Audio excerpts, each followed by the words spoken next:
لکه د دوو کسانو مسله په خپل منځ کې راغله د دواړو کسانو ځان له وکیلان مقرر کړي دي یو سړی ځان له وکیل نیول دی بل سړی ځان له وکیل نیول دی ټیک شوله که نه نو په دې دوو کې خو خامخا یو په حقه دی یو په ناحقه دی که داسې نه ده یو په حقه دی او بل په ناحقه دی همدغه رنګې په دې وکیلانو کې یو په حقه دی او بل په ناحقه دی مخکې څه باندې پوهېږي دا وکیلان چې کله په دې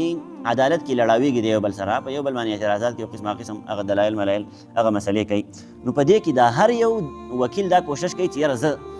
دا کیس وګټم دا بل دا کوشش کوي چې زه یې وګټم نو دا یو خو فرض که په حقه باندې لګیا دی ځه چې زه کیس وګټم دا بل د څه لپاره لګیا دی په دې خبره باندې لږ سوچ وکړه دا بل خو د دې لپاره لګیا دی که نه لکه ګوره مکمل د شریعت خلاف لګیا دی او علی الاعلان لګیا دی دته ښه پته لري زه په ناحقه باندې یم خبره پوهېږي یو په حقه دی یو په ناحقه دی دا خو ظاهره ده دا خو د نور په شان ته ظاهره خبره ده اوس پته نه لګي چې کوم په حقه دی کوم په ناحقه دی بعضې موقعو کې پته هم لګي چې هلکه دا پلانکې په حقه دی دا بل په ناحقه باندې دی نو دا کوم چې په حقه دی دی خو په حقه باندې خپله جګړه کوي وکیل لګیا دی هلته باز مباحثه کوي د جج صاحب سره د بل وکیل سره خو دا کوم وکیل چې په ناحقه باندې دی نو دی د چا لپاره لګیا دی اوس دې خبرې ته لږ سوچ فکر وکړه څه باندې پوهېږي نو دی په خپله ځان د جهنم خشاک جوړوي دی په خپله راځي